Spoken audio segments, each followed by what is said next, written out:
नमो भगवते वासुदेवाय। ओम नमो भगवते वासुदेवाय। ओम नमो भगवते वासुदेवाय। ओम नमो भगवते वासुदेवाय। नारायणं नमस्कृत्यं नरं चैव नरोत्तमं देवीं सरस्वतीं व्यासं ततो जयामुदीरयेत्। नष्टप्रायस्वभद्रेषु नित्यं भागवत सेवया भगवतिरुत्तमश्लोके भक्तिः भवति निष्ठकी। ॐ जन्मान्तशतव्याधितर्तः चार्थे सह विज्ञाश्वराट् तेने ब्रह्महृदादिकवये मुह्यन्ति यत् सूर्यः तेजो वारिमृदां यथा विनिमयो यत्र त्रिसर्गो अमृषां धाम्ना सदा निरस्तकुहकं सत्यं परमं धीमहि धर्मः प्रोजितकैतवत्र परमो निर्मत्सराणां सतां वेद्यं मातृवस्तु शिवदं तापत्रयोन्मूलनं श्रीमद्भागवत महामुनिकृते किं वा परमेश्वरः सद्यो हृदयवृदत्य कृतभिः शुश्रोभिः तत्क्षणात् निगमकल्पतरोर्गलितं फलं सुखमुखादद्रवितसंयुतं पिबत भागवतं रसमालयं मुहुरः रसिका भूय भावुकाः। अहं सर्वस्य प्रभवो मत्तः सर्वं प्रवर्तते इति मत्त्वं भजन्ते मां बुधा भावः समन्वितः मच्चित्ता मद्गतप्राणा बोधयन्तः परस्परं कथयस्य मां नित्यं तुष्यन्ति च रमन्ति च तेषां सततयुक्तानां भजतां प्रीतिपूर्वकं ददामि बुद्धियोगं तं येन मापुयान्ति ते तेषामेवानुकम्पार्थम् अहम् अज्ञानजं तमः नास्यात्मभावस्थो ज्ञानदीपेन भास्वता अहमेवासमेवाग्रे न अन्यत् सत् असत्परं पश्चादमते तस्य एव शिष्येत स्वस्म्यहम् ऋतेऽर्थं यत् प्रतीयेत न प्रतीयेत च आत्मनि तद्विद्यादात्मनो माया यथा वाशो यथात्मा यथा महान्ति भूतानि भूतेषु चावचष्णु पृष्ठानि अनुपृष्ठानि तथा तेषु न तेष्वम् एतावदेव जिज्ञासं तत् जिज्ञासुनात्मना अन्यव्यतिरेकाभ्यां यत्स्यात् सर्वत्र सर्वदा हरे कृष्ण कृष्ण कृष्ण हरे हरे हरे राम राम राम हरे हरे हरे कृष्ण कृष्ण कृष्ण हरे हरे हरे राम राम राम हरे हरे। बोले ग्रंथराज श्रीमद् भागवत महापुराण की जय। श्रील प्रभुपाद की जय। श्री व्यास देव भगवान की जय। श्री सुखदेव गोस्वामी महाराज की जय। वृंदावन धाम की जय। जय जय श्री राधे। हरे कृष्णा। तो आवाज आ रही है? हरे कृष्णा। नौवें स्कंद के छठे श्लोक से छठे अध्याय के कुछ श्लोक रह गए थे। नहीं, पांचवें अध्याय के कुछ श्लोक रह गए थे, वो करेंगे और फिर छठे अध्याय में प्रवेश करेंगे।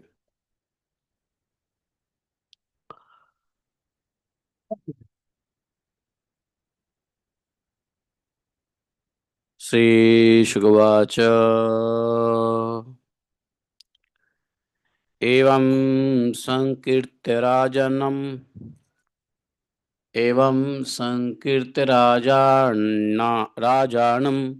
दुर्वासाः परितोषितः ययौ विहाय सा मन्त्र्या ब्रह्मलोकं हैतुकम्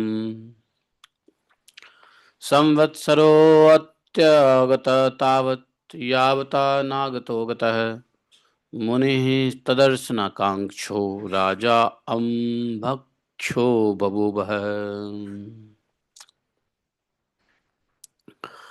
गते च दुर्वाससि सोऽम्बरीशो द्विजोपयोगातिपवित्रमाहरत् ऋषे विमोक्षणं व्यसनं च बुद्ध्वा मेने स्ववीर्यं च परानुभावम् एवं विधानेक गुणः स राजा परात्मनि ब्रह्मणि वासुदेवे क्रियाकलापैः समुवाह भक्तिं यया विरिञ्चान् निरंशकार अथाम्बरीशस्तनयेष्वेषु राज्यं समानशिलेषु विसृज्य धीरः वनं विशेषात्मनि वासुदेवे मनो ददधतस्तगुणप्रवाह इत्येतत् पुण्यमाख्यानम् अम्बरीषस्य भूपतेः संकीर्तयत् अनुध्यायन् भक्तो भगवतो भवेत्। ॐ अज्ञानतिमिरान्धस्य ज्ञानाञ्जनशलाकया चक्षुरुन्मीलितं येन तस्मै श्रीगुरुवे नमः। श्रीचैतन्यमनोभीष्टं स्थापितं येन भूतले स्वयं रूप कदा मह्यं ददाति स्वपदान्तिकम् वन्देऽहं श्रीगुरो श्रीपत्कलं श्रीगुरोनभैस्मांश रूपं सागरजातं सागररघुनाथान्वितं तं सजीवं साद्वैतं सावधूतं परिजनसहितं श्रीकृष्णचैतन्यदेवं श्रीराधाकृष्णपादान् सागरललिता शिवशाखान्वितांश्च हे कृष्ण करुणा सिंधु दीनबंधु जगतपते गोपेश गोपिकाकांतं राधाकांतं नमोस्तुते तप्त कांचन गौरांगी राधे वृंदावनेश्वरी वृषभानुसुते देवी प्रणमामि हरिप्रिये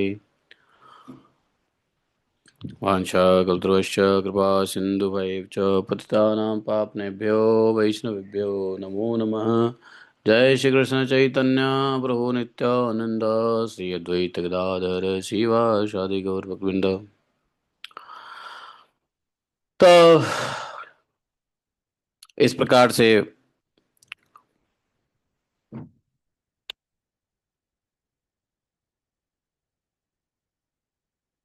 ऋषि दुर्वासा जी ने बड़े प्रेम से स्वयं भोजन करते हुए भी और राजा से भी कहा कि आप भी भोजन कीजिए, आप भगवान के प्रेमी भक्त हैं।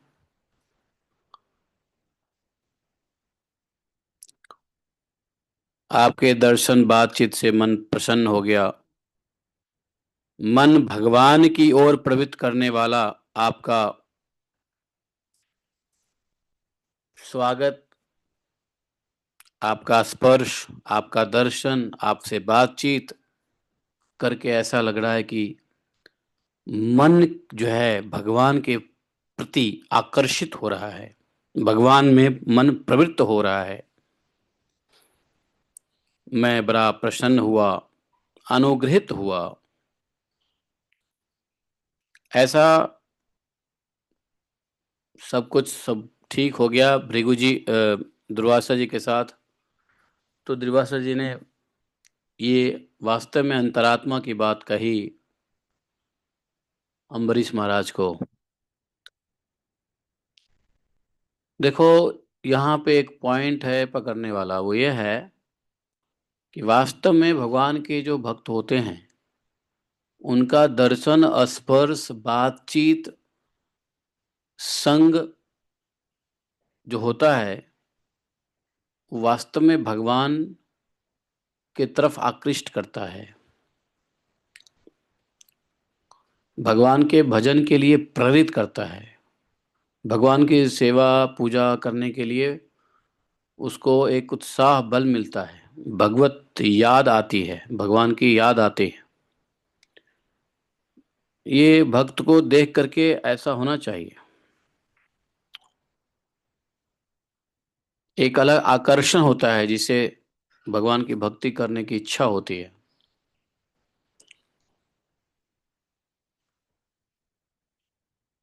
ऐसी भक्ति क्या जो जन सम्मान देख करके हमसे भागे, जन जन सम्मान देख के हमसे आंख छुड़ावे, प्रभु जी उधर जा रहे हैं चलो हम दूसरे रास्ते से चल लेते हैं, या ना देखें तो अच्छा है। तो ये भगवान के भक्तों के लक्षण नहीं है। ऐसे कार्य भगवान कभी नहीं करते हैं जो लोग नजर छुपाए। रोज लोग सोचे कि ना मिले प्रभु जी से ज़्यादा अच्छा है। तो भगवान के भक्तों का अपीयरेंस, उनका सकल सूरत, हाव भाव, बातचीत में इतना मिठास और प्रेम होता है कि कोई अनजान व्यक्ति अगर एक बार मिल ले तो उसको भगवान के बारे में जिज्ञासा करने की इच्छा होती है।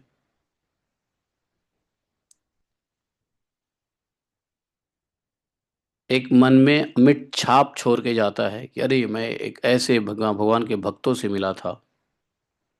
तो ऐसा व्यक्तित्व तो भगवान के भक्तों का होता है, होना चाहिए।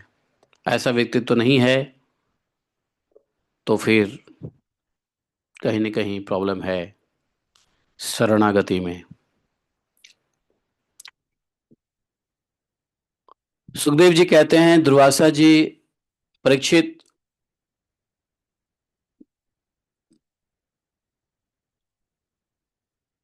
दुर्वासा जी जब चले गए, दुर्वासा जी ने बहुत ही संतुष्ट होकर राजा अम्बरीश के गुणों की बड़ी प्रशंसा की, भूरी भूरी प्रशंसा की। और उसके बाद अम्बरीश महाराज से अनुमति लेकर आकाश मार्ग से उस ब्रह्मलोक की यात्रा की, जो केवल निष्काम कर्म से ही प्राप्त होता है। बोले, परीक्षित, जब सुदर्शन चक्र से भयभीत होकर दुर्वासा जी भागे थे, तब से लेकर उनके लौटने तक 1 वर्ष का समय बीत गया।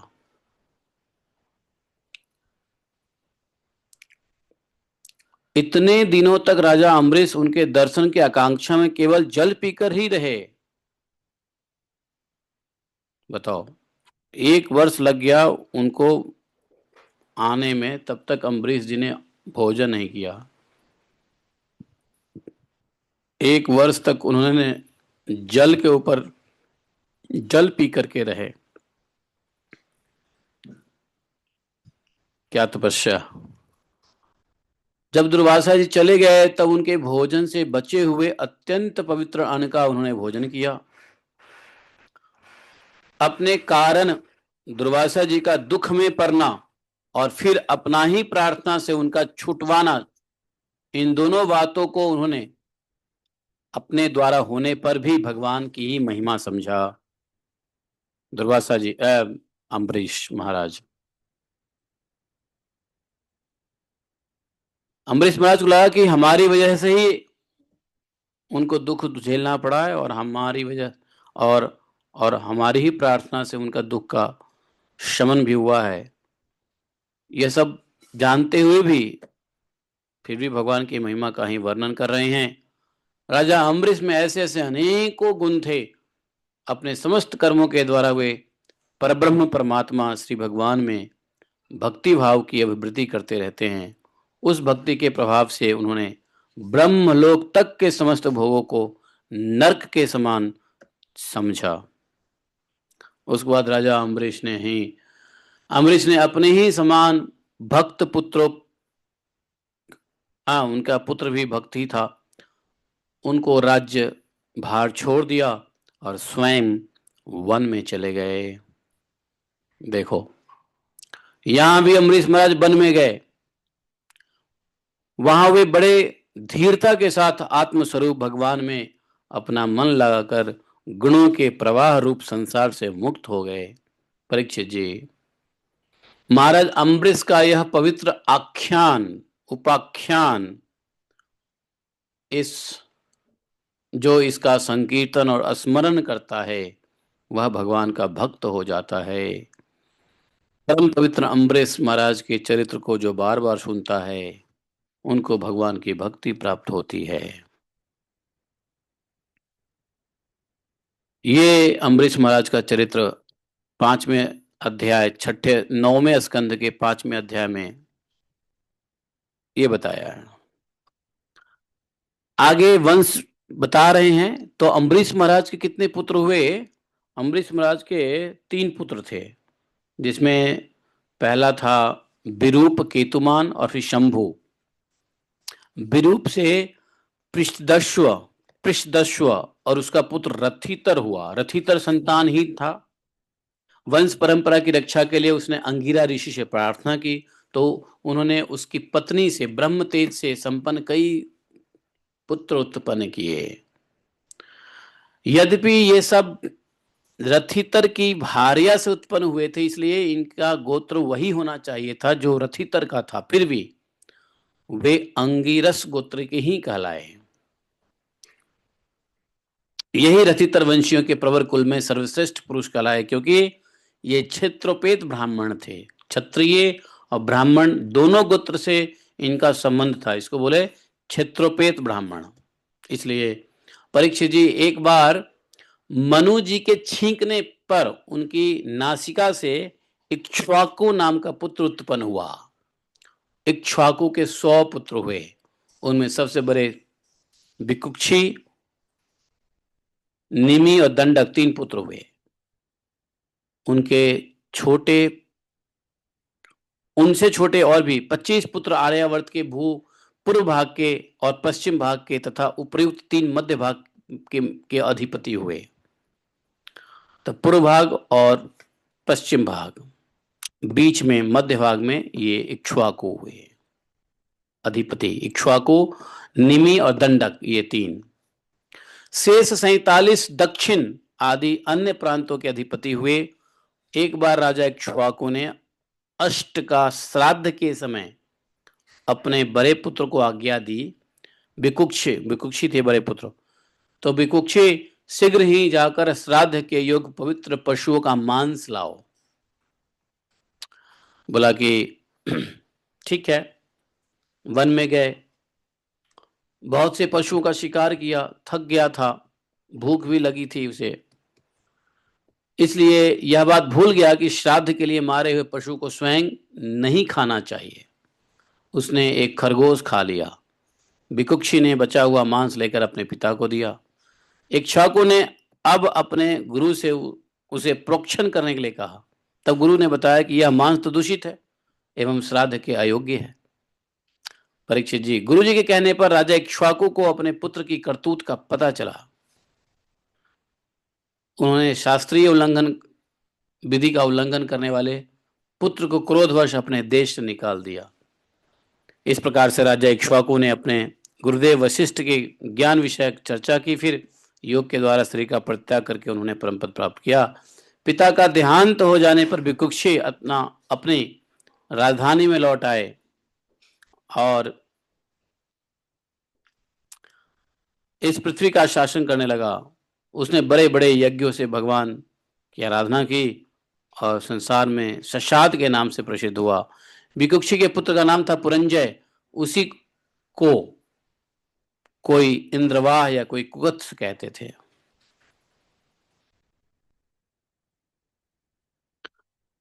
जिन कर्मों के कारण उसके ये नाम पड़े थे उसको सुनिए।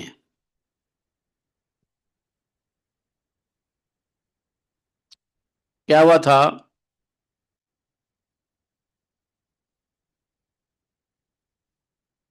कि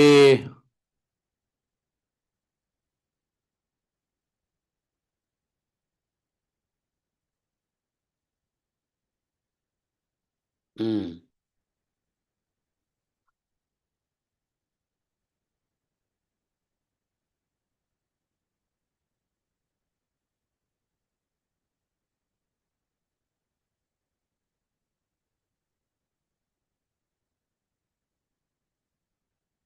बोले कि सतयुग के अंत में सतयुग के अंत में देवताओं का दानवों के साथ घोर संग्राम हुआ था और उसमें सब के सब देवता दैत्यों से हार गए। तब उन्होंने वीर पुरंजय को सहायता के लिए अपना मित्र बनाया। पुरंजय ने देवराज इंद्र से कहा कि यदि देवराज इंद्र मेरे वाहन बने तो मैं युद्ध कर सकता हूं। युद्ध करने के लिए एक शर्त था कि देवराज इंद्र वाहन बने। पहले तो इंद्र ने मना कर दिया, बाद में देवताओं के आराध्य देव सर्वशक्तिमान भगवान ने भी कहा कि नहीं, तुमको ऐसा करना ही पड़ेगा। तो उन्होंने बात मान लिया।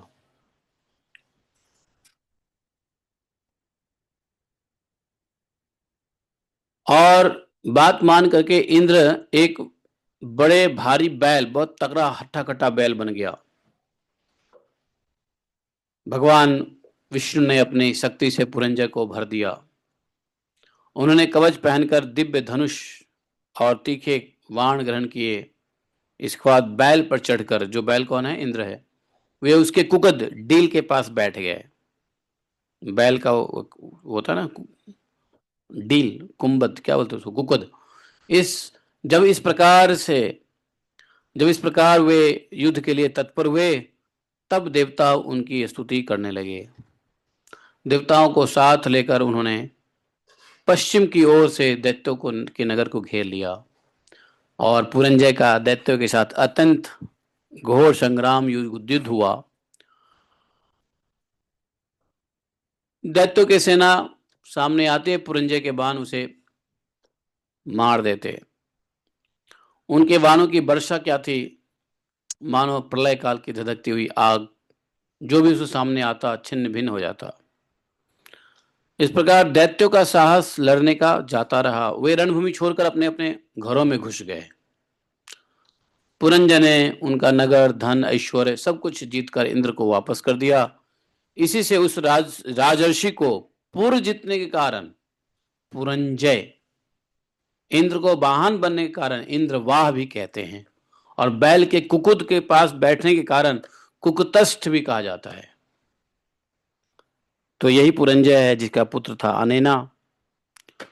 उसका पुत्र पृथु हुआ, पृथु के विश्वरंधी, और उसके चंद्र, और चंद्र की युवनाश्व, युवनाश्व के पुत्र हुए सावस्त, जिनके सावस्तपुरी बसाई जिन्होंने।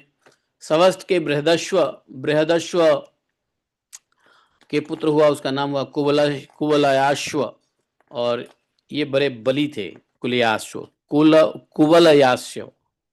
उन्होंने उतंक ऋषि को प्रसन्न करने के लिए अपनी 21,000 पुत्रों के साथ लेकर धुंधु नामक दैत्य का वध किया। इसी से उसका नाम पड़ा धुंधुमार। धुंधु दैत्य के मुख की आग से उनके सब पुत्र जल गए, केवल 3 बच रहे। 3 पुत्र का नाम क्या था?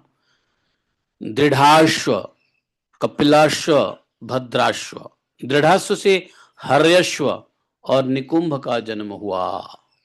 सुनते रहो। निकुंभ के पुत्र हुए बरहणाश्व, और उसके पुत्र हुए कृशाश्व, उसके पुत्र हुए सेनजीत, और सेनजीत के पुत्र हुए यवनाश्व। यवनाश्व संतानहीन हो गया, कोई पुत्र नहीं हुआ, इसलिए दुखी होकर अपनी 100 स्त्रियों के साथ वन में चला गया। वहां ऋषियों ने बड़ी कृपा करके यवनाश्व से पुत्र प्राप्ति के लिए एक इंद्र देवता का यज्ञ कराया। एक दिन राजा यवनाश्व को रात्रि के समय बड़ी प्यास लगी और वह यज्ञशाला में गया, किंतु वहां देखा कि ऋषि लोग तो सो रहे हैं। तब जल मिलने का और कोई उपाय न देकर उसने वह मंत्र से अभिमंत्रित जल पी लिया। ऋषियों का जो अभिमंत्रित जल था यज्ञ में। देखे कि जब सुबह हुआ तो ऋषि लोग सोकर उठे तो उन्होंने देखा कि कलश का जल तो है ही नहीं। यज्ञ में जो कलश का अभिमंत्रित जल था वो है ही नहीं। लोगों ने पूछा किसका काम है? पुत्र उत्पन्न करने वाला जल किसने पी लिया? अंत में पता चला भगवान की प्रेरणा से राजा युष्ष ने ही उस जल को पी लिया है। तब उन लोगों ने भगवान के चरणों में नमस्कार किया और कहा धन्य है, भगवान का बल ही वास्तव में बल है। इसके बाद प्रसव का समय आने पर यवनाश्व की दाहिनी कोख फाड़कर उसके एक चक्रवर्ती पुत्र उत्पन्न हुआ। वो रोते देख ऋषियों ने कहा यह बालक दूध के लिए रो रहा है, अतः किसका दूध पिएगा ये? अब देखो, पिता से पुत्र उत्पन्न हुआ, कन्या से नहीं। दूध पी लिया था, पुत्र कोख फाड़ के निकल गया है। तो बोला कि अब किसका दूध पिएगा ये? तब इंद्र ने कहा मेरा पिएगा। मां धाता, बेटा तू रो मत। यह कहकर इंद्र ने अपनी तर्जनी अंगुली उसके मुंह में डाल दी। तर्जनी अंगुली। ब्राह्मण और देवताओं के प्रसाद से उस बालक के पिता युवनाश्व की भी मृत्यु नहीं हुई और वह वहीं तपस्या करके मुक्त हो गए। इंद्र ने उस बालक का नाम रखा तशदस्यु, क्योंकि रावण आदि दस्यु लुटेरे उससे उद्विग्न एवं भयभीत रहते थे। यवनाश्व के पुत्र मानधाता चक्रवर्ती राजा हुए और भगवान के तेज से तेजस्वी होकर उन्होंने अकेले ही सातों द्वीप वाली पृथ्वी का शासन किया। वे यद्यपि आत्मज्ञानी थे, उन्हें कर्मकांड की कोई विशेष आवश्यकता नहीं थी, फिर भी उन्होंने बड़े बड़े दक्षिणा वाले यज्ञ संपन्न कराया भगवान की प्रसन्नता के लिए। भगवान के अतिरिक्त और है ही क्या। यज्ञ की सामग्री, मंत्र, विधि विधान, यज्ञ यजमान, ऋतु, धर्म, देश और काल, यह सब का सब भगवान का ही स्वरूप है। तो परीक्षित जी, यहां से सूर्य का उदय होता है, जहां से सूर्य का उदय होता है, बोले कि जहां से सूर्य का उदय होता है और जहां सूर्य अस्त होते हैं, उस सारा का सारा भूभाग यवनाश्व के पुत्र मांधता के अधिकार में था। ऐसा छत्रपति राजा था। राजा मांधता की पत्नी शशबिंदु की पुत्री विंदुमती थी। उसके गर्भ से तीन पुत्र हुए, पुरुकुत्स, अम्बरीश, ये दूसरे अम्बरीश है, वो अम्बरीश नहीं, वो अम्बरीश ठीक है।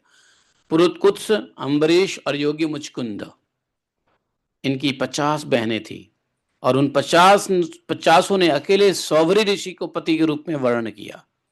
परम तपस्वी सौवरी जी एक बार यमुना जल में डुबकी लगाकर तपस्या कर रहे थे। वहां उन्होंने देखा कि एक मत्स्यराज अपनी पत्नियों के साथ बड़ा सुखी हो रहा है।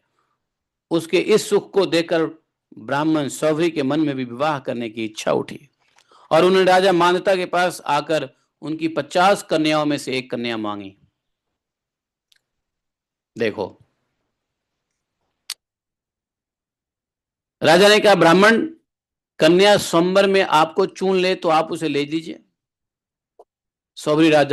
सौभरी ऋषि राजा मांधता का अभिप्राय समझ गया। उन्होंने सोचा कि राजा ने इसके लिए मुझे ऐसा सूखा जवाब दिया है कि अब मैं बूढ़ा हो गया हूं, शायद इसलिए इसने ऐसा जवाब दिया है। शरीर में झुर्रियां पड़ गई हैं, बाल पक गए हैं और सिर कांपने लगा। अब कोई स्त्री तो मुझसे प्रेम नहीं कर सकती। अच्छी बात है, मैं अपने को ऐसा सुंदर बनाऊंगा कि राजकन्याएं तो क्या, देवांगनाएं भी मेरे लिए ललायित हो जाएंगी। ऐसा सोचकर सौभरी ऋषि समर्थ थे, अपने रूप लावण्य को बदल दिया, बूढ़ा से हो गए जवान। फिर क्या था, अंतपुर के रक्षक ने सौभरी मुनि को कन्याओं के सजे सजाए महल में पहुंचे। इतना उनका शरीर सुंदर हो गया था कि सभी कन्याओं ने एक सौभरी ऋषि को ही अपना पति चुना और उन कन्याओं का मन सौभरी जी में इस प्रकार आसक्त हो गया कि वे उनके लिए आपस के प्रेम भाव को तिलांजलि देकर परस्पर कलह करने लगी और एक दूसरे से कहने लगी कि ये तुम्हारे योग्य नहीं, ये मेरे योग्य है।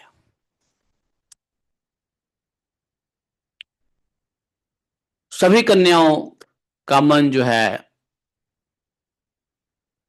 सौभरी जी में आसक्त, सब आपस में लड़ने झगड़ने लगे कि नहीं, ये मेरे हैं, ये मेरे हैं, ये मेरे हैं। सौभरी जी एक महान ऋषि थे, एक्चुअली देखा जाए तो तपस्वी थे, लेकिन उन्होंने विवाह करने की इच्छा क्यों किया पता है? जल के अंदर में, सरोवर में मछली को अपनी पत्नी मादा मछली के साथ संभोग करते देख लिया। मतलब वो दोनों आपस में मिल रहे थे। उस देखने मात्र से इनके मन में काम भावना उत्पन्न हुआ और कहा, इतने बड़े ऋषि जो अपने सिद्ध ऋषि जो अपने क्या बोलते हैं उसको, बुढ़ापे शरीर को जवान बना लिया, इतना मतलब तेज, और ऐसे ऋषि को भी गृहस्थ आश्रम में आने की इच्छा हुई, विवाह करने की इच्छा हुई। यहां पर एक कथा हमको याद आती है। वो कथा भुवनेश्वर के महाराज ने कहा था। क्या नाम था उनका? गौर गोपाल महाराज। क्या नाम था उनका? गौर गोपाल नहीं, गौर गोविंद महाराज। भुवनेश्वर वाले गौर गोविंद महाराज अपने ब्रह्मचारी शिष्य को डंडा दिखाते थे और कहते थे वृंदावन जाएगा, you will go to Vrindavan. बाबा, your mind is not in Krishna consciousness and you are trying to go to Vrindavan। ऐसा कहते थे। जो कोई ब्रह्मचारी कहता कि महाराज वृंदावन जाएं तो बड़े डांटते थे, नहीं वृंदावन जाएगा, इधर आओ, डंडा लगाते थे वो। हैं गौर गोविंद महाराज, आप लोगों ने गौर गोविंद महाराज की कथा सुनी है? किसी ने नहीं सुना? तो ब्रह्मचारी लोगों को बहुत डंडा दिखाते थे। You will go, you want to go Vrindavan, what you will see there, monkey, your mind will be agitated by seeing monkey।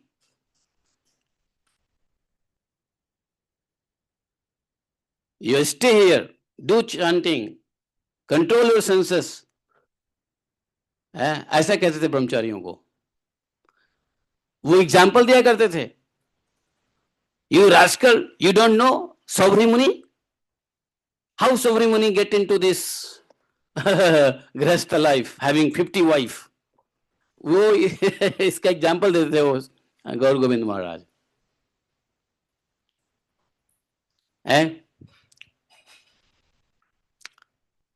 क्योंकि आप वृंदावन में राधा कुंड पे या कहीं भी आप जाओगे, गोवर्धन में जहां कहीं भी जाओगे तो देखेंगे बंदर लोग रहते हैं। बंदर लोग रोड पे ओपन डेटिंग मीटिंग करते रहते हैं। उसको देख करके माइंड ब्रह्मचारियों का एजिटेट हो सकता है। सौभरी मुनि ने मछली को देखा, मछली राज को देखा अपनी पत्नी के साथ, तो उनको पत्नी की इच्छा होने लगा। यहां बंदर बंदरियों के साथ देखेंगे तो ब्रह्मचारी के मन में इच्छा हो सकती है कि बंदरी की तरह हमारी भी कोई बंदरी हो। ऐसा हो सकता है कि नहीं इच्छा? इसलिए गौर गोविंद महाराज बड़े स्ट्रिक्ट रहते थे। और ब्रह्मचारी को कहते नहीं, don't go Vrindavan, first you do Sadhana, meditate, B strong in Krishna consciousness. Otherwise, if you go to Vrindavan, then you will see only monkey and monkini। है कि नहीं? तो वो लेक्चर बड़ा बहुत अच्छा लेक्चर होता था उनका। आप लोग सौभाग्य से उनका लेक्चर नहीं सुने हो, नहीं दुर्भाग्य से YouTube पे बहुत सारे उनके लेक्चर पड़े हुए, एक दो लेक्चर सुने हो, पता चलेगा किस प्रकार के साधु थे वो।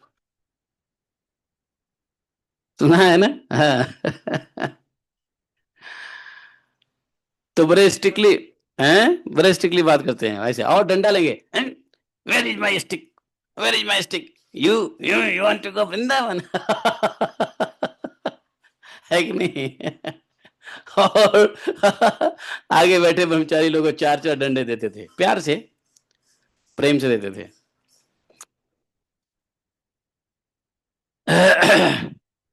तो सौभरी मुनि जो है, देखो ऋग्वेदी सौभरी ने उन सभी 50 कन्याओं का पाणी ग्रहण कर लिया। पाणी ग्रहण, वे अपनी अपार तपस्या के प्रभाव से बहुमूल्य सामग्रियों से सुसज्जित अपने उपवन और निर्मल जल से परिपूर्ण सरोवर से युक्त सुगंधित पुष्पों के बगीचे में एक बड़ा सा महल बना लिया। उसमें बड़े बहुमूल्य सैया, bed, expensive sofa, expensive clothes, ornaments, swimming pool, पता नहीं क्या क्या, वंडरफुल किचन है, उसमें सुस्वादु भोजन, पुष्प मालाओं के लिए अपनी पत्नी के साथ विहार करने लगे। पुष्प मालाओं के द्वारा सुंदर सुंदर वस्त्र आभूषण धारण किए स्त्री पुरुष सर्वदा उसके सेवा में लगे रहते। कहीं पक्षी चहकते रहते तो कहीं भौड़े गुंजार करते रहते, और कहीं कहीं बंदीजन उनकी विरदावली का बखान करते रहते। सप्तद्वीपति पृथ्वी के स्वामी मांधता सौरभी जी की इस गृहस्थी का सुख देखकर आश्चर्यचकित हो गया। मांधाता तो सम्राट था, कहते हैं जहां से सूर्य उगता और जहां को डूबता सारा पृथ्वी उसी का था। अब सौभरी जी के इस गृहस्थी को देख करके, सुखी देख करके आश्चर्यचकित हो गए। उनका यह गर्व कि मैं सार्वभौम संपत्ति का मालिक स्वामी हूं, उनका घमंड चला गया कि मैं ही सर इतना बड़ा संपत्ति का मालिक हूं। इस प्रकार सौभरी जी गृहस्थ के सुख में रम गए और अपनी निरोग इंद्रियों से अनेकों विषयों का सेवन करते रहे। फिर भी जैसे घी की बूंदों से आग तृप्त नहीं होती, वैसे ही उन्हें संतोष नहीं हुआ। बताओ, ऋग्वेदाचार्य सौभरी जी एक दिन स्वस्थ चित्त से बैठे थे। उस समय उन्होंने देखा कि मत्स्य राज के क्षण भर के संग से मैं किस प्रकार अपनी तपस्या और अपना आपात खो बैठा, आपातक खो बैठा। अब सौभरी जी को रियलाइज हुआ, सौभरी जी को रियलाइज हुआ कि देखो, ये मत्स्य के क्षण भर के संग से मैंने अपनी तपस्या का नाश किया, मैंने अपना आपातक खो दिए बैठा। आपातक किसको कहते हैं? ब्रह्मचर्य। आपातक खो दिया। वे सोचने लगे, अरे मैं तो बड़ा तपस्वी था, मैं भली भांति अपने व्रत का अनुष्ठान भी किया करता था, मेरा यह अधपतन देख, मेरा अधोपतन तो देखो। मैंने दीर्घ काल से अपने ब्रह्म तेज को अक्षुण्ण रखा था, परंतु जल के भीतर विहार करती हुई एक मछली के संसर्ग से मेरा यह ब्रह्म तेज नष्ट हो गया। देख लो माया कितनी बड़ी है। इसलिए जिसे मोक्ष की इच्छा है, उस पुरुष को चाहिए कि वह भोगी प्राणियों का संग सर्वथा छोड़ दे, एक क्षण के लिए भी अपनी इंद्रियों को बहिर्मुख न होने दें, अकेला ही रहे और एकांत में अपने चित्त को सर्वशक्तिमान भगवान में ही लगा दें। यदि संग करने की आवश्यकता ही हो तो भगवान के अनन्य प्रेमी निष्ठावान महात्माओं का संग करें।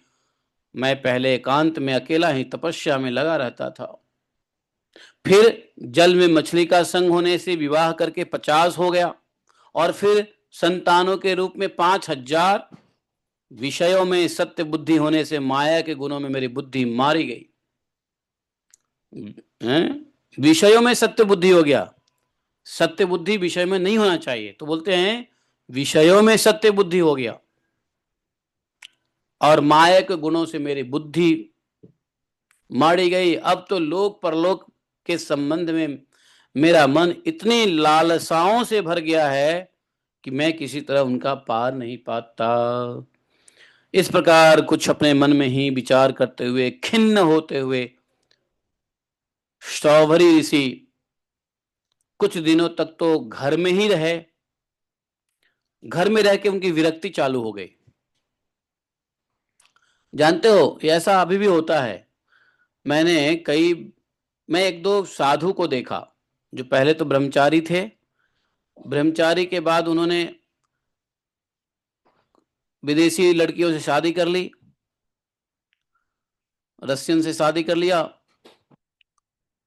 और शादी नहीं, वो दूसरा है, जर्मन वाली दूसरी है। एक तो जर्मन वाली भी है, जर्मन वाली भी ऐसे ही है। शादी कर लिया जर्मन और रशियन से या इंडियन से, किसी से भी, और शादी करने के बाद बेचारे पहले ब्रह्मचारी थे और फिर शादी कर लिया। शादी करने के बाद फिर जब कुछ दिन के बाद उनके मन में फिर वैराग्य हो गया, अरे मैंने क्या कर लिया, सही जीवन था, वही ब्रह्मचारी का जीवन ही सही था, कहाँ मैं झंझट में पड़ गया, फलाना ढिमकाना सोच करके बस अब बेचारा ना घर में रह सके ना बाहर रहे। बाहर रहे कैसे? क्योंकि गृहस्थ बन गया। घर में रहे कैसे? क्योंकि उनको ब्रह्मचर्य दिनों की याद आ रही है। वही सही था, कहाँ फंस गया मैं, है? तो इसको कहते हैं घर का गधा ना, सॉरी क्या बोलते हैं, धोबी का गधा ना घर का ना घाट का। धोबी का गधा ना घर का ना घाट का, है कि नहीं? अब बताओ, घर में भी वो चैन से नहीं रह सकता और बाहर भी नहीं निकल सकता, क्योंकि बाहर निकलेगा तो अधर्म हो जाएगा। आपने पाणी ग्रहण किया है, शादी किया है, हैं, जिम्मेदारी ली है। लेकिन कुछ ब्रह्मचारियों ने तो फिर घर छोड़ के ही चले गए, उनकी पत्नी ढूंढती ही रह गई, अभी भी ढूंढ रही हैं वो। जर्मन वाली माता जी अभी भी ढूंढ ही रही हैं अपने पति को। यहाँ भी आई थी राधा कुंड पे, कह रही थी हमारे पति को कहीं देखिएगा तो बताइएगा। अरे मैं क्यों बताऊं भाई, पति अपना आराम कर रहा है, भगवान भगवान का भजन कर रहा है, करने तो तुम भी भजन करो, अब छोड़ो पति पत्नी काहे को, है कि नहीं। लेकिन माता जी बड़ी सिंसियर है, अच्छी है। और बहुत अच्छे गायों की सेवा करती हैं, है कि नहीं। लेकिन अभी भी सर्च जारी है। अब वो साधु वृंदावन बरसाने में कहाँ छिपा हुआ है, कहाँ भजन कर रहे हैं गुफा में, पता नहीं, है ना। यहाँ तो बहुत साधु साधु लोग रूप भी बदल लेते हैं ना, वेशभूषा पूरा बदल लेते हैं, है ना। पूरा मुंह पे ब्रज रज लगा के रखेंगे, कोई पहचाने ही ना। दाढ़ी मूंछ इतनी बड़ी बड़ी बढ़ा लेंगे, कोई पहचाने ही ना, ऐसा।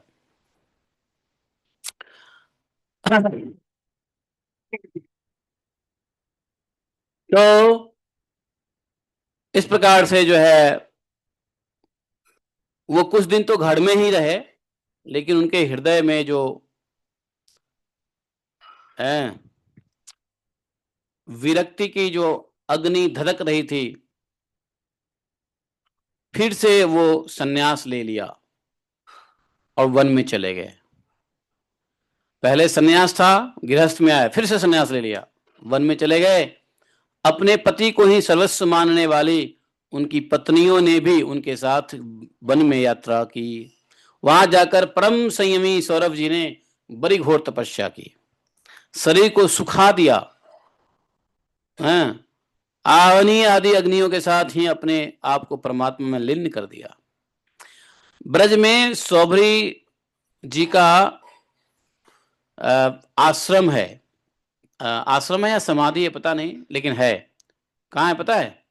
सौभरी मुनि जी बैठे हैं दाऊ जी। जब कोई दाऊ जी जाए ना, तो दाऊ जी में मंदिर के सामने सौभरी ऋषि का वो समाधि है, क्या है, बट समथिंग है, मंदिर है सौभरी ऋषि का। दाऊ जी कोई गए हो तो याद हो, गए हो तो भी याद नहीं होगा, नहीं गए हो तो याद नहीं होगा, लेकिन गए हो तो भी याद हो सकता है नहीं होगा, क्योंकि हम लोग दाएं बाएं देखते नहीं है ना।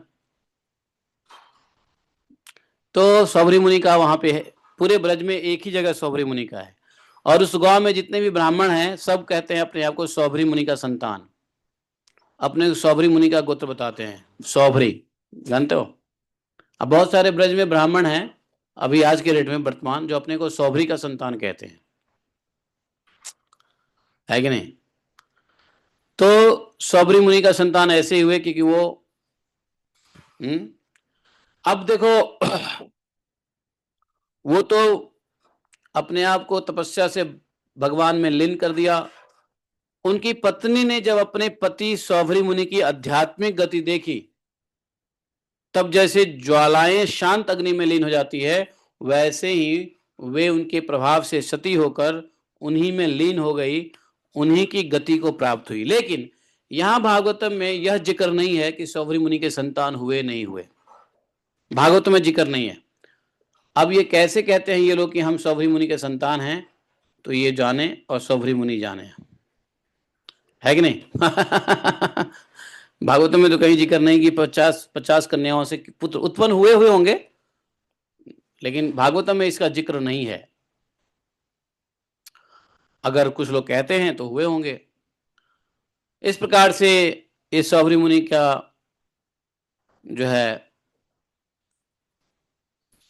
वृत्तांत सुनाया सुखदेव गोस्वामी ने, जो इसी वंश में हुए। अब देखो, सुखदेव महाराज कह रहे हैं कि मैं ऑलरेडी बता चुका हूं परीक्षित जी, मांधता के पुत्रों में सबसे श्रेष्ठ थे अम्बरीश। ये वो अम्बरीश नहीं थे, दूसरे अम्बरीश। उनके दादा युवनाश्व ने उन्हें पुत्र के रूप में स्वीकार कर लिया। उनका पुत्र हुआ यवनाश्व। यवनाश्व का हारित मांधता के वंश में 3 अवान्तर गोत्रों के प्रवर्तक हुए। नागों ने अपनी बहन नर्मदा का विवाह पुरुकुत से कर दिया, और नागराज वासुकी की आज्ञा से नर्मदा अपने पति को रसातल में ले गई। वहां भगवान के शक्तियों से संपन्न होकर पुरुकुत्स ने बद करने योग्य गंधर्वों को मार डाला। इस पर नागराज ने प्रसन्न होकर पुरुकुत्स को वर दिया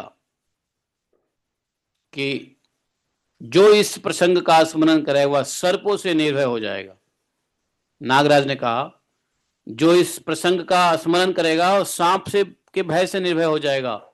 राजा पुरुकुत्स पुत्र, उसका पुत्र था त्रशद्स्यु, और उसके पुत्र हुए अनरण्य, अनरण्य के हर्षव, उसके अरुण, और अरुण के त्रिवंधन हुए, त्रिवंधन के पुत्र हुए सत्यव्रत, यही सत्यव्रत त्रिकंशु, यही सत्य, त्रिवंधन के पुत्र हुआ सत्यव्रत, यही सत्यव्रत क्या बना? त्रिशंकु, त्रिशंकु नाम से विख्यात हुआ। कैसे हुआ देखो। त्रिशंकु अपने पिता और गुरु के शाप से चांडाल हो गया था त्रिशंकु, परंतु विश्वामित्र जी के प्रभाव से सशरीर स्वर्ग में चला गया।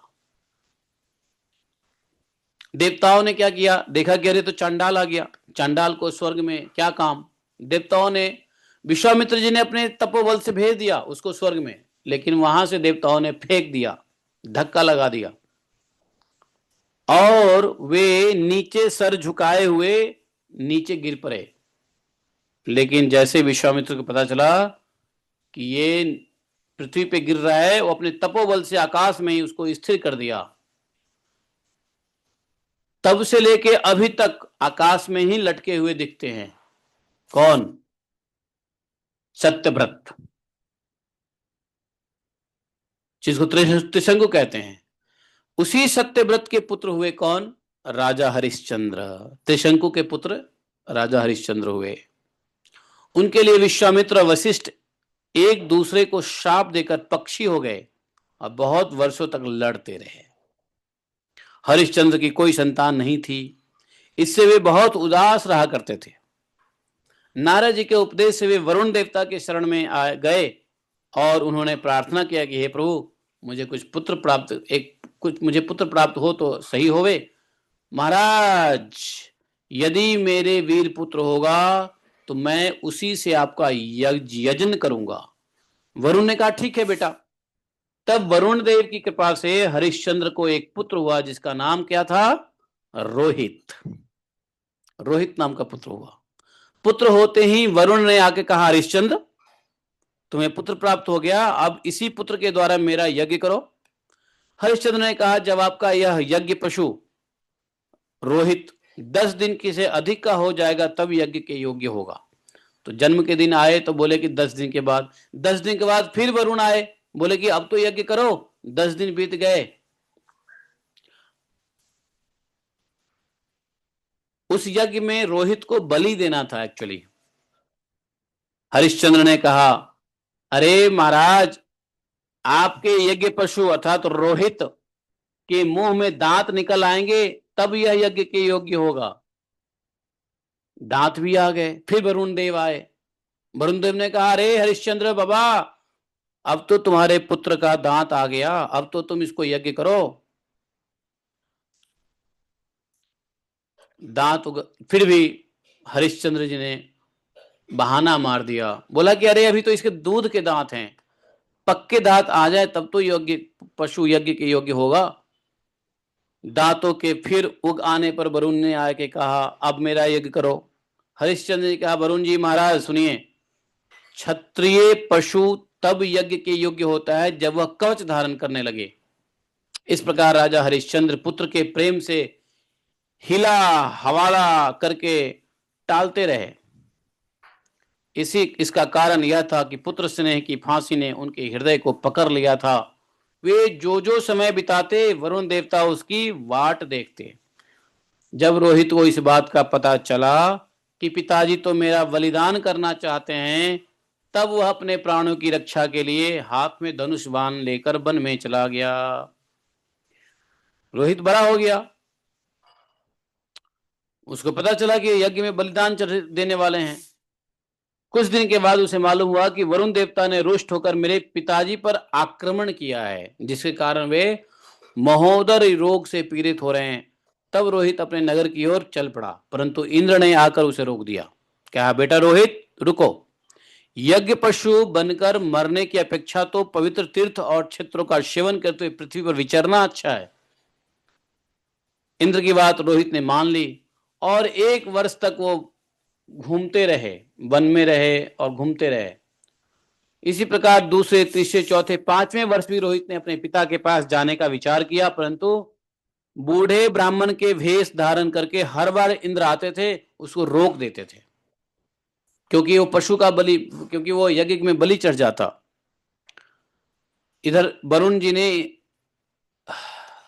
आक्रमण कर दिया था हरिश्चंद्र के ऊपर, यज्ञ कर। 6 वर्ष तक रोहित वन में रहा। 7वें वर्ष में जब वह अपने नगर को लौटने लगा, तब उसने अजिगर्त से उनके मझले पुत्र शुनहशेप को मोल ले लिया और उसे यज्ञ पशु बनाने के लिए अपने पिता को सौंपकर उनके चरणों में नमस्कार किया। तब परम यशस्वी और श्रेष्ठ चरित्र वाले राजा हरिश्चंद्र ने महोदर रोग से छुटकर पुरुष मेध यज्ञ द्वारा वरुण आदि देवताओं का यजन किया और उस यज्ञ में विश्वामित्र जी बने होता, यज्ञ करता, और परम संयमी जमदग्नि ने अर्घ्यु का काम किया और वशिष्ठ जी ब्रह्मा बने, अस्यास्य मुनि सामगान करने वाले उद्गाता बने। उसी समय इंद्र के ने प्रसन्न होकर हरिश्चंद्र को एक सोने का रथ दिया। देखो, जब कभी यज्ञ होता है ना, तो उसमें कुछ चीजों की आवश्यकता होती है, जैसे आचार्य, गुरु, ब्राह्मण, उद्गाता, क्या बोलते हैं उसको, उद्गाता क्या बोलते हैं उसको, होता, उसके बाद अध्वर्यु, उसके बाद उद्गाता, ये सब यज्ञ में बनना पड़ता है अलग अलग। और इस प्रकार से इंद्र प्रसन्न होकर हरिश्चंद्र को एक सोने का रथ दिया। बोले परीक्षित जी, आगे चलकर मैं शुनहशेप का महात्म्य वर्णन करूंगा। हरिश्चंद्र को अपनी पत्नी के साथ सत्य में दृढ़ता पूर्वक स्थिर देखकर विश्वामित्र जी बड़े प्रसन्न हुए। उन्होंने उन्हें उस ज्ञान का उपदेश किया जिसका कभी नाश नहीं होता। उसके अनुसार राजा हरिश्चंद्र ने अपने मन को पृथ्वी में, पृथ्वी को जल में, जल को तेज में, तेज को वायु में, वायु को आकाश में स्थिर करके आकाश को अहंकार में लीन कर दिया। कौन से अहंकार में, कौन से अहंकार में लीन कर दिया? तमस अहंकार में, तमस अहंकार। और अहंकार को महत्त्व में लीन करके उसमें ज्ञान कला का ध्यान किया और उससे अज्ञान को भस्म कर दिया। इसके बाद निर्वाण सुख की अनुभूति से उस ज्ञान कला की भी परित्याग कर दिया और समस्त बंधनों से मुक्त होकर वे भगवत स्वरूप में स्थिर हो गए, जो न तो किसी प्रकार बतलाया जा सकता। हाँ, तो समस्त बंधनों से मुक्त होकर वे अपने स्वरूप में स्थित हो गए, जो ना तो किसी प्रकार बतलाया जा सकता है और ना ही उसके संबंध में किसी प्रकार का अनुमान किया जा सकता है। तो इस प्रकार से राजा हरिश्चंद्र की भी कथा समाप्त हुई। अब देखो, रोहित तो बच गया। रोहित ने शुनहशेप को यज्ञ पशु बना करके खुद स्वयं बच गया। नारद जी की कृपा से नारद जी बाबर आए और उनको बचा दिया, रोक दिया, मत जाओ पिता के पास। रोहित की भी शादी हुई, उनका पुत्र हुआ, उनका नाम था हरित। हरित से चंप का जन्म हुआ और इसी चंप ने चंपापुरी बसाई। चंप से सुदेव हुआ और उसका पुत्र विजय हुआ। विजय का भरुक, भरुक का ब्रिक, ब्रिक का पुत्र हुआ बाहुक। शत्रु ने बाहुक से राज्य छीन लिया, तब वह अपनी पत्नी के साथ वन में चला गया। वन में जाने पर बुढ़ापा के कारण जब बाहुक की मृत्यु हो गई, तब उसकी पत्नी भी उसके साथ सती होने को उद्यत हुई, कोशिश की, परंतु महर्षि औरवक ने कहा कि रुको, तुम सती नहीं हो सकती हो। बोलो क्यों नहीं हो सकती हो? बोला कि तुम्हारे पेट में गर्भ है, बच्चा है। देखो, जब पेट में बच्चा होता है तो सती नहीं हो सकता। रोक दिया उस ऋषि ने। और इस प्रकार से महर्षि औरवक ने सती होने से बचा लिया, रोक दिया। जब उसकी सौतों को यह मालूम हुई तो क्या हुआ मालूम है, उसको विष दे दिया। लेकिन विष देने की वजह से गर्भ पर विष का कोई प्रभाव नहीं हुआ, बल्कि उस विष को लिए हुए ही एक बालक का जन्म हुआ। तो विष के साथ बालक, विष को क्या कहते हैं, गर, गर मतलब विष। तो गर के साथ वो जन्म लिया, विष के साथ वो जन्म लिया, इसलिए उनका नाम कहलाया सगर। सगर बरे ससुई राजा हुए। तो ये देख लो, रोहित के खानदान में सगर हुए। तो ये सगर जी के पिताजी का क्या नाम, नहीं रोहित तो नहीं ना, रोहित के पिताजी का, सगर जी के पिताजी का नाम था बाहुक। बाहुक की मृत्यु हुई ना, उसकी पत्नी सती होने जा रही थी, औरव जी ने रोक दिया, तो बाहुक के हुए सगर। सगर बड़े चक्रवर्ती सम्राट थे। उन्हीं के पुत्रों ने पृथ्वी खोदकर समुद्र बना दिया था। सगर ने अपने गुरुदेव औरव की आज्ञा मानकर ताल जंग, यवन, शक, हय बर्बर जाति के लोगों का वध नहीं किया, बल्कि उन्हें विरूप बना दिया, कुरूप बना दिया। उसमें से कुछ के तो सिर मुड़वा दिए, कुछ के पूंछ दाढ़ी रखवा दी, कुछ को खुले बालों वाला बना दिया, और कुछ को आधा मुड़वा दिया सर। तो कुछ लोगों को सगर ने केवल वस्त्र ओढ़ने की आज्ञा दी, पहनने की नहीं, और कुछ को केवल लंगोटी पहनने की कहा, ओढ़ने को नहीं कहा।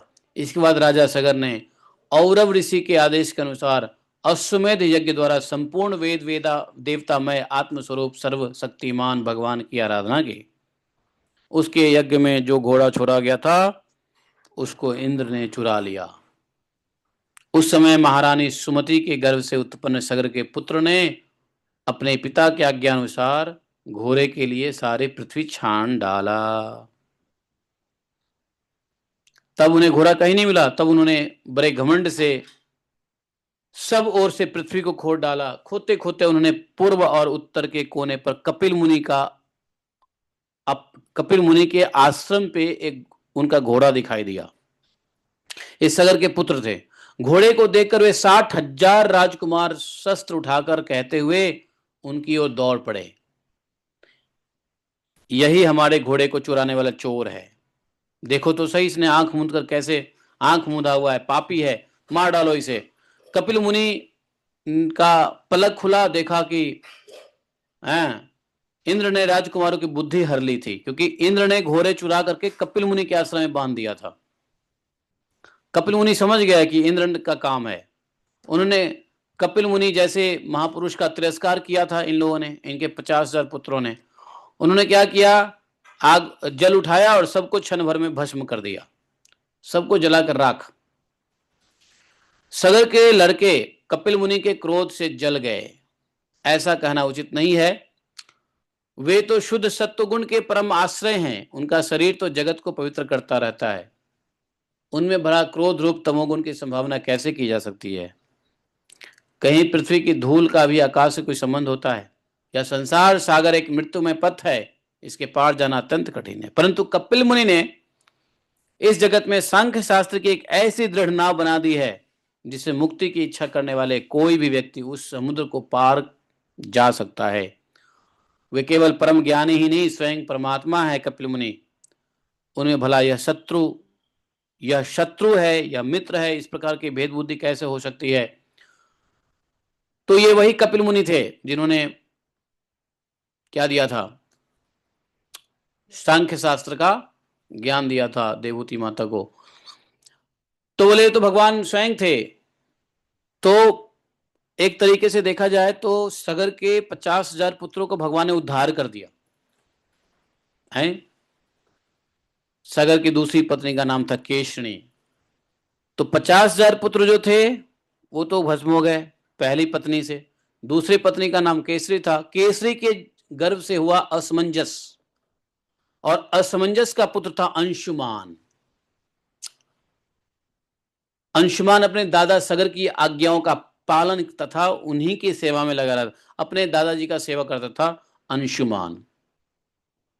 असमंजस, पहले जन्म में बड़े योगी थे, संग के कारण वे योग से विचलित हो गए थे, परंतु अब उन्हें अपने पूर्व जन्म का स्मरण हुआ, इसलिए वे ऐसा काम किया करते थे जैसे भाई बंधु से उन्हें कोई प्रिय है, भाई बंधु कोई उनको प्रेमी समझे ही ना। वे कभी कभी तो अत्यंत निंदित कर्म कर बैठते थे और अपने को पागल सा दिखलाते थे। कौन? असमंजस। यहां तक कि खेलते हुए बच्चों को सरयू में डाल देते थे। इस प्रकार उन्होंने लोगों को उद्विग्न कर दिया था। अंत में उनकी ऐसी करतूत देखकर पिता ने पुत्र स्नेह को तिलांजलि दे दी और त्याग दिया। उसके बाद असमंजस ने अपने योग बल से उन सब बालकों को जीवित कर दिया और अपने पिता को दिखाकर वह वन में चले गए। देखो, असमंजस तो योगी था, लेकिन इस जन्म में वो इस प्रकार का काम इसलिए कर रहा था क्योंकि लोग उसको प्रेम ना करें। संसार में अगर व्यक्ति को प्रेम करने लग गया ना संसार, तो संसार का प्रेम व्यक्ति को डुबा देता है। समझे? संसार में प्रेम करने वाला आपको मिल जाए तो डुबा देगा संसार में। इसलिए संसार यदि प्रेम करने लग गया तो भगवान प्रेम करना छोड़ देंगे। असमंजस योगी था, वो जानता था, उसको पूर्व जन्म की स्मरण बना हुआ था। उसको यह भी पता था कि मैं कैसे योग से भ्रष्ट होके फिर से जन्म लिया हूं। इस जन्म में कोई ऐसा काम नहीं करना चाहता था कि वो संसार का प्रिय हो, इसलिए वो उल्टे सीधे काम करता था ताकि लोग उससे नफरत करें। बाप उसको बेटा समझे ही नहीं। जैसे जड़ भरत ने तो इतना कुछ नहीं किया। जड़ भरत चुप रहते थे बस, वो किसी से बात ही नहीं करते थे, कुछ सीखते नहीं थे, कोई काम ठीक से करते नहीं थे, वो तो ऐसे ही थे।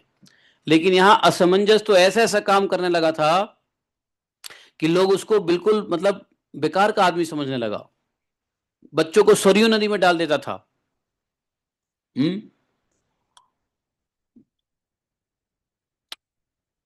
लोग उसको पापी समझने लगा, जबकि था वो योगी।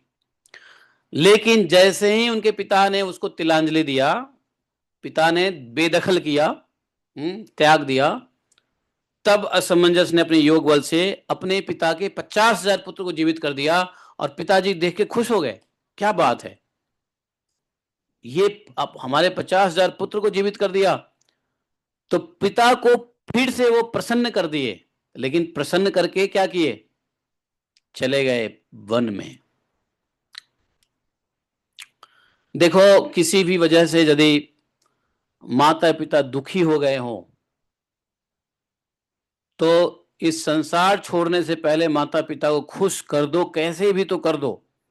नहीं तो प्रसन्न और अप्रसन्न माता पिता को छोड़ के यदि जाओगे तो कहीं भी प्रसन्नता नहीं मिलेगी, कहीं पे अशांति नहीं मिलेगी। इसलिए असमंजस ने क्या किया, देखा कि हमारे पिताजी तो हमसे नाराज हो गए, तो उनको प्रसन्न करने का क्या उपाय है। तो उन्होंने अपने उनके 50,000 मृत पुत्रों को जीवित कर दिया है। या तो एक दो पुत्र को भी जीवित कर दे तो आदमी खुश हो जाएगा, लेकिन वो तो 50,000 पुत्रों को जीवित कर दिया। तो तो और फिर वो उनको तो बैरागी हो ही गया था, वो चले गए वन में। ठीक है, उसके बाद ये सब कहाँ हो रहा है? अयोध्या, अयोध्या सरयू नदी के किनारे। तो अयोध्या के नागरिकों ने जब यह देखा कि मैं हमारे बालक तो फिर लौट आए, तब उन्हें असीम आश्चर्य हुआ और राजा सगर को ही बड़ा पश्चाताप हुआ। अब राजा सगर को पश्चाताप हो रहा कि वो पुत्र कोई साधारण नहीं है, योगी है। अब राजा सगर ने आज्ञा दिया अंशुमान को कि जाओ घोड़ा ढूंढो, घोड़ा किधर है। उसने अपने चाचाओं को द्वारा खोदे हुए समुद्र के किनारे किनारे चलकर उनके शरीर के भस्म के पास ही घोड़े को देखा। वही भगवान के अवतार कपिल मुनि बैठे थे। उनको देखकर उनका हृदय अंशुमान ने उनको चरणों में प्रणाम किया और हाथ जोड़कर एकाग्र मन से उनकी स्तुति की। अंशुमान ने भगवान को प्रार्थना किया कि हे भगवान, आप अजन्मा ब्रह्मा जी से भी पढ़े हैं, इसलिए वे आपको प्रत्यक्ष नहीं देख पाते। देखने की बात तो क्या, समझ भी नहीं पाते। वे समाधि करते करते युक्ति लड़ाते लड़ाते हार गए ब्रह्मा जी, किंतु आज तक आपको समझ नहीं पाए, ऐसा अंजुमान जी प्रार्थना कर रहे हैं।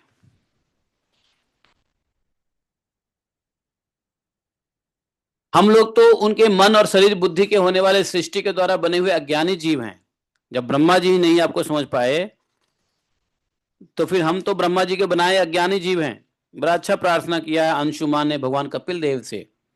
न पश्यति त्वाम परमात्मनो अजनो, न बुध्यतेद्यापि समाधि युक्ति भी, कुतो परे तस्य मन शरीरधि विसर्ग सृष्टा वयम प्रकाश, जे देह भाज त्रिगुण प्रधाना, गुणान विपश्चान्तु तप्तमश्च, यन्मायजा मोहित चेतसस्ते विदुः स्वसंस्थं न वही प्रकाशः, तम त्वामहं ज्ञानघं स्वभाव प्रध्वस्त माया गुणभेद मोहि, सनंदनाद्यै मुनिभिः विभाव्यम कथम विमूढ़ परिभावयामि। अंशुमान भगवान को प्रार्थना कर रहे हैं।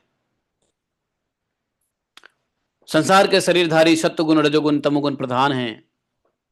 वे जागृत स्वप्न अवस्था में केवल गुणमय पदार्थ विषयों और सुषुप्ति अवस्था में केवल अज्ञान ही अज्ञान देखते हैं। इसका कारण यह है कि आपकी माया से मोहित हो रहे हैं सबके सब। वे बहिर्मुखी होने के कारण बाहर की वस्तु को तो देखते हैं, पर अपने अपने अंदर में हृदय में स्थित आपको नहीं देख पाते। आप हे भगवान, आप एक रस हैं, ज्ञान घन हैं। सनंदन आदि मुनि जो आत्मस्वरूप के अनुभव से माया के गुणों के द्वारा होने वाले भेदभाव को और उसके कारण अज्ञान को नष्ट कर चुके हैं, आपका निरंतर चिंतन करते रहते हैं। माया के गुणों में ही भूला हुआ मैं मूढ़ किस प्रकार का चिंतन करूं? माया उसके गुण और गुणों के कारण होने वाले कर्म, माया माया के गुण और गुणों के कारण होने वाला कर्म, और कर्मों के संस्कार से बना हुआ शरीर, लिंग शरीर। देखा, जो हम लोग का शरीर है ये तो चलो स्थूल शरीर है, लेकिन लिंग शरीर जिसको कहते हैं, जो शिव होना है, संस्कार से अशिव हुआ पराय, तो बोला लिंग शरीर अर्थात सूक्ष्म शरीर। कौन सा शरीर? जीव, जीव आत्मा, आत्मा के साथ जीव, जीव। तो वह जो लिंग शरीर आप में है ही नहीं। लिंग शरीर तो उसमें होता है जिसमें संस्कार होते हैं, और संस्कार कैसे होते हैं? कर्म से होते हैं। कर्म कौन करवाता है? तो प्रकृति के गुण करवाता है, माया के गुण करवाता है। और गुण किसका है? माया का है। न तो आपका नाम है, न आपका रूप है, आप में न कार्य है न तो कारण है। आप सनातन आत्मा हैं। ज्ञान का उपदेश करने के लिए ही आपने यह शरीर धारण कर रखा है। हम आपको नमस्कार करते हैं। हे प्रभु, यह संसार आपकी माया की करामात है। इसको सत्य समझकर काम, लोभ, ईर्ष्या और मोह से लोगों का चित्त शरीर और घर आदि में भटकने लगता है। जब शरीर को सत्य समझते हैं जो कि माया है, तो काम, लोभ, ईर्ष्या, भय इत्यादि लोगों का चित्त शरीर और घर आदि में भटकने लग जाता है। लोग इसी के चक्कर में फंस जाते हैं और समस्त प्राणियों के बोला कि हे भगवान, आज आपके दर्शन से मेरे मोह का दृढ़ फांसी कट गया। जो कामना कर्म और इंद्रियों को जीवन दाता देती है। सुखदेव जी कहते हैं, परीक्षित, जब अंशुमान ने भगवान कपिल मुनि के प्रभाव का इस प्रकार बखान किया, तब उन्होंने मन ही मन अंशुमान पर बड़ा अनुग्रह किया। और अंशुमान को भगवान कपिल देव ने कहा, भगवान ने क्या कहा? अश्यो अयम नियताम वत्स पितामह पशुस्तव, इमे च पितरो दग्धा गंगाम्भो अनंति नेतर, तम परिक्रम्य शिरसा प्रसाद्य हयमानयत, सगरस्तेन पशुनाम क्रतुशेषम समापयत। बोले कि बेटा अंशुमान, यह घोड़ा तुम्हारे पितामह का यज्ञ पशु है। ये घोड़ा, इसे तुम ले जाओ, और तुम्हारे जले हुए चाचाओं का उद्धार केवल गंगा जल से होगा, और कोई उपाय नहीं है। अंशुमान ने बड़ी विनम्रता से उन्हें प्रसन्न करके उनकी परिक्रमा की, और घोड़ा को लेकर सगर के उस यज्ञ पशु के द्वारा यज्ञ की शेष क्रिया को समाप्त किया, यज्ञ को संपन्न किया महाराज सगर ने। जब राजा सगर ने अंशुमान को राज्य का भार सौंप दिया और वे स्वयं विषयों से निवृत्त होकर के बंधन मुक्त हो गए। उन्होंने महर्षि औरव के बतलाए हुए मार्ग से परम पद की प्राप्ति की। ये महर्षि औरव वही है जिन्होंने बचाया था सगर को। किससे? जब सगर की मां जा रही थी सती बनने, अपने पिता के, अपने पति के चिता पे सती बनने जा रही थी, तो यही औरव मुनि ने रोक दिया था। और तब वो उत्पन्न हुए। तो उसकी सौतन को पता चला, अर्थात सगर के जो चाची थी, आंटी लोगों को पता चला था कि सगर की माँ गर्भवती है, तो सबने दुष्टता डाह से हैं जहर दे दिया था, विष दे दिया था। उस विष को लेते हुए ये पैदा हुए थे, इसलिए इनका नाम पड़ा था सगर। गर मतलब विष, सगर मतलब विष के साथ। समझ गया है? अब यहाँ पे सगर महाराज की कथा समाप्त होती है। अब यहाँ पर देखो, भगीरथ का चरित्र होगा और गंगा का अवतरण होगा। ठीक है, तो भगीरथ चरित्र और गंगा अवतरण हम लोग कल पढ़ेंगे। आज के लिए इतना ही काफी है रहेगा। ठीक है, अब यहां पर इसी कुल में कौन आएंगे? भगवान राम आएंगे। ठीक है, निमि निमि का वंश का वर्णन होगा। और इस प्रकार से जो है परशुराम जी आएंगे, राम जी आएंगे, सब इसी में आने वाले हैं। ठीक है, अब समझ गए? अब कथा अयोध्या में आ गई ना। बोले ग्रंथराज श्रीमद् भागवतम की जय। जो राजा हरिश्चंद्र के बेटे रोहित हुए, हाँ, कोई है ना, वो चाहती है उनकी रानी वो उनका संस्कार करवाती है। ये कौन सी है? अलग है कहानी। क्या संस्कार करवानी? समझा नहीं, क्या बोले आप? जो राजा जिसको सब कुछ वो दान कर देते हैं और फिर वो उनकी पत्नी, मतलब वो एक शमशान भूमि में काम कर वो लग जाते हैं, और वो जब उनकी पेट ऐसा है, मैं बताता हूँ, मैं बताता हूँ एक्चुअली यही राजा हरिश्चंद्र हैं। लेकिन भागवतम में इतनी डिटेल, उनकी जीवन चरित्र का इतना डिटेल नहीं है। तो बाकी पुराणों में उनका डिटेल होता है। मैं बताऊँ कौन सा पुराण में है? तो इस पुराणों में उनका डिटेल है। हाँ, उनके जीवन में ऐसी घटनाएं हुई।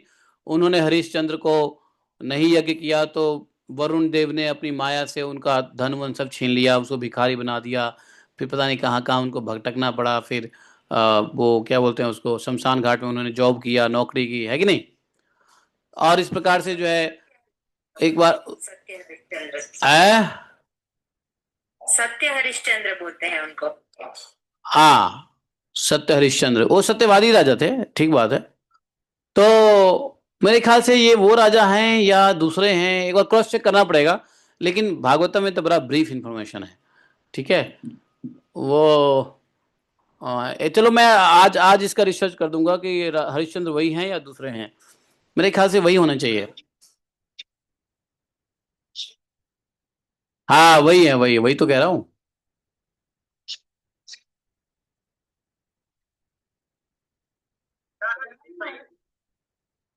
हाँ,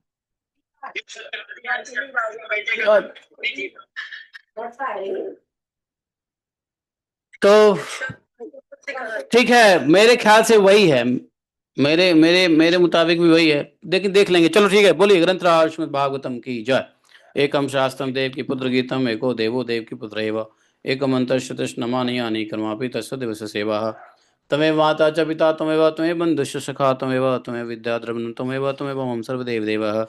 कृष्णाय वासुदेवाय हरये परमात्मने कृष्णाय गोविंदाय नमः नमः। हे कृष्ण करुणा सिंधु दीनबंधु जगतपते गोपेश गोपिका कांतम राधा कांतम नमोस्तुते। तप्त कांचन गौरांगी राधे वृंदावनेश्वरी विश्वानुसुते देवी प्रणमामि हरिप्रिये। वंशाकल्पतरुभ्यश्च कृपा सिन्धुभैश्च पतितानां पावनेभ्यो वैष्णवेभ्यो नमो नमः। जय श्री कृष्ण चैतन्य प्रभु नित्यानंद श्री अद्वैत गदाधर शिवासादि गौर भक्तवृंद। हरे कृष्ण कृष्ण कृष्ण हरे हरे, हरे राम राम राम हरे हरे। तो हम लोगों ने 9 अध्याय पूरा कर लिया है 24 अध्याय में। बच्चे कितने अध्याय? 15 अध्याय। तो नवम स्कंद में ज्यादातर वही है ना, मेन मतलब वही है, इसके पुत्र वो हुए, उसका पुत्र वो हुआ, उसका पुत्र वो हुआ, और बीच में कभी कभी कोई ऐसा राजा आ गया जिसकी कहानी हो गई तो हो गई, वरना तो फटाफट चल रहे हैं ना। और फिर ठीक है, गंगा जी का अवतरण समझेंगे, गंगा जी को कैसे लाया गया पृथ्वी पे, और भगवान राम की शेष लीलाओं का वर्णन होगा, इक्ष्वाकु वंश के शेष राजाओं का वर्णन होगा, राजा निमि के वंश का वर्णन होगा, और इस प्रकार से परशुराम जी के चरित्र का वर्णन होएगा, और इस प्रकार से कैसे परशुराम जी ने क्षत्रियों को, फिर ययाति के चरित्र का वर्णन होएगा, और यहाँ से जो है ययाति का गृह त्याग, भरत वंश का वर्णन, राजा रंतिदेव की कथा आएंगे, पांच, और यहाँ से शुरू हो जाएगा पांचाल कौरव मगध देशीय राजाओं का वर्णन। फिर उसी में आ जाएंगे यदु वंश का वर्णन, यदु के बाद आएंगे विदर्भ वंश का वर्णन, और ये सब महाभारत के पृष्ठभूमि बन गया। और यहाँ पर नौवें स्कंद समाप्त हो जाएगा, विदर्भ वंश के वर्णन के साथ नौवें स्कंद समाप्त हो जाएगा। और नौवें स्कंद के बाद 10वां स्कंद भगवान के लीला कथा, मेरे ख्याल से हम लोग इसी महीने खत्म कर देंगे नौवें स्कंद को। तो ठीक है, दसम स्कंद में प्रभुपाद जी ने नहीं पूरा किए थे अपना टीका टिप्पणी, वो 10वें स्कंद के 13वें अध्याय तक ही टीका कर पाए थे, और शरीर छोड़ दिया प्रभुपाद जी ने। उसके बाद बाद के लोगों ने किया है, लेकिन प्रभुपाद जी ने तो 10वें स्कंद के 13वें अध्याय तक कर पाए। ठीक है। जयति ते अधिकं जन्मना व्रज, श्वेत इंदिरा शाश्वतत्रयी।